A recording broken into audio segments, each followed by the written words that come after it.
Good morning, students. Today we are going to learn Social Science of Class 7.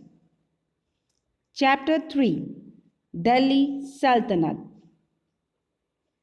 Delhi Sultanate. Let's see the dynasty ruled during Delhi Sultanate period. Slave Dynasty, Khalji Dynasty, Tughlaq Dynasty, Sayyid Dynasty, and Lodi Dynasty. Let's start with the introduction. The ruler of the Ghurid Empire, Muhammad of Ghor, defeated Prithviraj Chauhan in the Second Battle of Tarin in 1192. After advancing into India, he had to leave to protect the western boundaries of his empire. Muhammad Ghori appointed Qutbuddin Aibak as the regional general of northern India. After Muhammad died, Aibak proclaimed himself as the Sultan in 1206. The dynasty set by the Aibak was followed by other dynasties of Turco-Afghan descent till 1526. This period in India history is known as the Sultanate period. Rulers of the slave dynasty. Let's see the rulers of the slave dynasty. Qutbuddin Aibak, Iltutmish, Razia, Ghayasuddin Balban. Let's start with Qutbuddin Aibak. Qutbuddin Aibak was a Turkish slave who had played an important role in Ghori's expansion plan in India. Aibak founded the slave dynasty. His successors were called Mamluk, which means slave or son of a slave. He suppressed several internal revolts besides checking external invaders. He started construction of the Qutb Minar in Delhi and built several mosques in Delhi and Agra. While playing Chogan, he fell from his horse back and died. Iltutmish. Aibak was succeeded by his most favorite slave and son-in-law, Iltutmish. The Caliph of Baghdad confirmed him the title of Sultan. He can be called the true architect of the Delhi Sultanate in India. Iltutmish undertook the following measures to strengthen his empire. He suppressed the internal revolt, organized the army in proper division, and introduced silver coin called tanka and copper coins called jintal. Razia. Iltutmish chose his daughter Razia as his successor. He felt that none of his sons were capable of ruling. Razia was a brave, intelligent, and just ruler. But the noble could not accept her as the sultan. Both the ulema and nobility found it humiliating to work at her command. So they conspired to dethrone her and finally killed her in 1240 CE. Ghayasuddin Balban.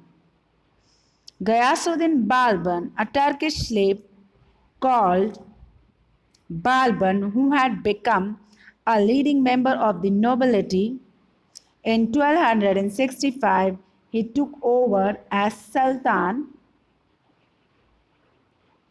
He undertook the following measures to strengthening the position in the Sultan, such as defeated many local rulers, established an efficient spy system, adopted a policy of blood and iron in restoring law and order in the Ganga Yamuna Doab.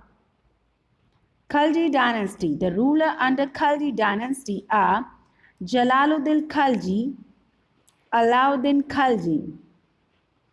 Let's start with Jalaluddin Khalji. Jalaluddin Khalji murdered Balban's son Qayaskbad, and even actually he seized the throne and established the Khalji dynasty. Jalaluddin Khalji was murdered by his nephew Alauddin Khalji in 1296 CE. Who is Alauddin Khalji? Alauddin Khalji expanded and consolidated the Khalji dynasty. He wanted to conquer the world and called himself the second Alexander or Sikandar Sani. He best known for tackling the Mongol menace, organized a very efficient spy system, introduced Hulia in the army whereby a description of each soldier was recorded. He died in 1360 CE. A war of succession broke out after Alauddin Khilji's death. Tughlaq dynasty. The rulers under Tughlaq dynasty are Ghayasuddin Tughlaq, Muhammad bin Tughlaq, Feroz Shah Tughlaq. Start with Ghayasuddin Tughlaq. Ghayasuddin Tughlaq's nickname was Qazi Malik. He was the founder of the Tughlaq dynasty. He killed the last Khalji ruler Khusrau Khan in 1320. He built the famous Tughlaqabad fort in Delhi. Under mysterious circumstances, he died in 1325 CE. Muhammad bin Tughlaq. Jona Khan was the nickname of Muhammad bin Tughlaq and throne in 1325 CE. His controversial project became the reason of his unpopularity and failure, and were largely responsible for it. Muhammad bin Tughlaq's expedition to conquer Khusrau's son and Khalji too met with disastrous consequences. He faced various rebellions in the last decade of his reign. Feroz Shah Tughlaq. Muhammad bin Tughlaq was succeeded by his cousin Feroz Shah Tughlaq, who was nominated by the ulema and nobles. He lacked the temperament and courage of a strong ruler and tried to specify the ulemas by adopting populist policy. He imposed a tax on non-Muslim called jazya. He also constructed various sarais and madrasas. He plundered many towns and cities. However, Tughlaq rule continued till 1414 CE. Sayyid dynasty. Year after Temur left, his deputy Qazi Khan captured the throne and established the Sayyid dynasty in 1414. He was succeeded by Mubarak Shah in 1421. Again, Mubarak Shah was succeeded by his nephew Muhammad Shah. Muhammad Shah's son and successor Alam Shah was also competent. He succeeded the throne in 1443 and decided to leave Delhi and settle in Badaयूं, which was the result of the fall of the Sayyid dynasty. Lodi dynasty. In 1451 CE, Balul Lodi occupied the throne of Delhi. He was succeeded by his son Sikandar Lodi in 1489 CE. He is considered the greatest ruler of the Lodi dynasty. He annexed Jaunpur and Bihar and brought the entire region of Gangetic Plain under his control. Sikandar Lodi was succeeded by his son Ibrahim Lodi in 1517 CE. Ibrahim Lodi faces several rebellions. One of the major rebellions was Babur. Babur defeated Ibrahim Lodi in First Battle of Panipat in 1526. This event marked the beginning of Mughal rule in India. Sultanate administration. The Sultan. The Sultan was head of the administration. The language of administration was Persian. He was advised on affairs of the state by trusted nobles and in judicial and religious matters by the ulema. He derived power by introducing the divine right of kingship, according to which the ruler is representative of God on earth.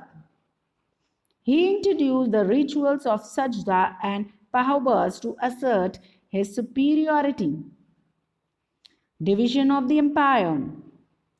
The Sultanate was divided into iktas or province under the charge of muftis and walis. The iktas were subdivided into shakis, which were placed under shakidar. The shakidar were subdivided into pragnas and placed under amil. The pragnas consisted of a number of villages. The village headman or muqaddaman headed the village. The patwari kept the land records and the munsif supervised the collection of the land revenue.